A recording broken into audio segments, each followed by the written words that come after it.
How I Mastered English Grammar. Did you know that 90% of people make the same grammar mistakes repeatedly? It's not just you. If you've ever struggled with English grammar, you're not alone. Today, I'm going to share how I turned my grammar nightmares into a success story. I used to find English grammar incredibly challenging. Whether it was confusing homophones or getting subject-verb agreement wrong, it seemed like an endless battle. I remember failing a test because I mixed up there, and there. It was so frustrating. But then, I discovered some amazing tips and tricks that changed everything. First, I started using online resources like grammar checking tools and educational websites. Websites like Grammarly and Purdue OWL were lifesavers. They provided clear explanations and examples for every rule I struggled with. Reading actively also helped a lot.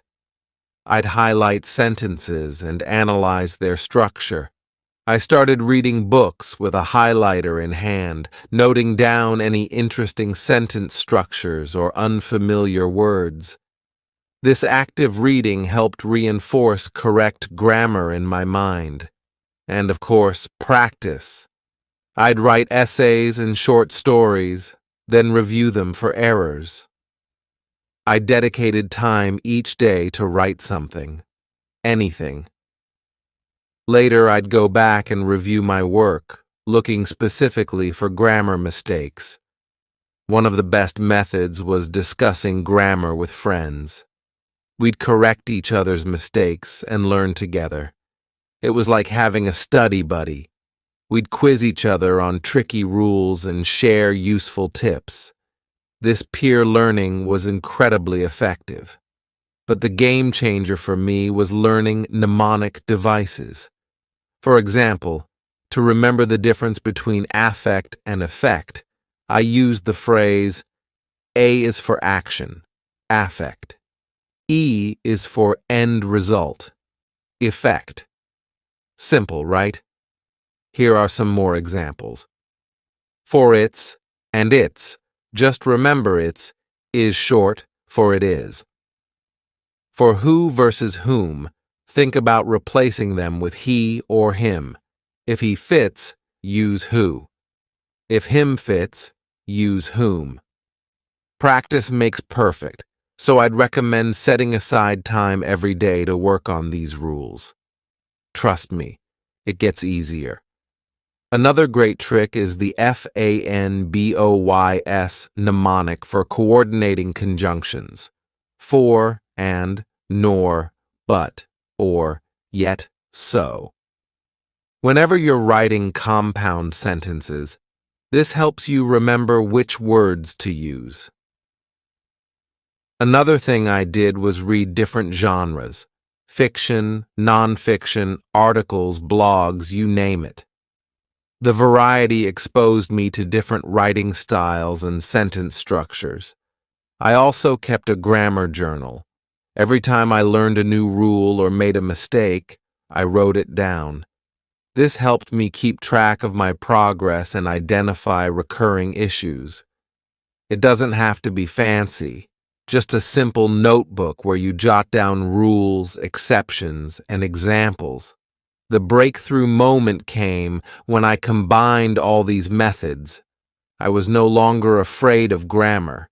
Instead, I saw it as a puzzle I could solve. For example, let's talk about subject-verb agreement. One rule that helped me was ensuring the subject and verb in a sentence agree in number. The dog barks versus the dogs bark.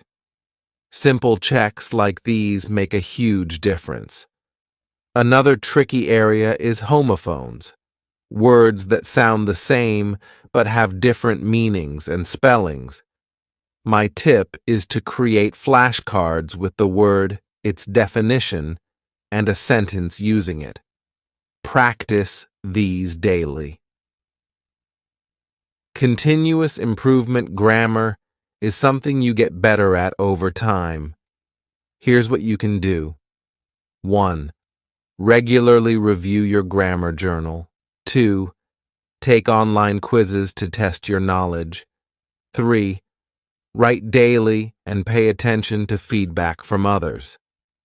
4. Read a variety of materials and take note of different writing styles. Online quizzes are great because they provide instant feedback. Websites like Quizlet and Khan Academy offer excellent resources. Feedback is crucial. Don't shy away from constructive criticism.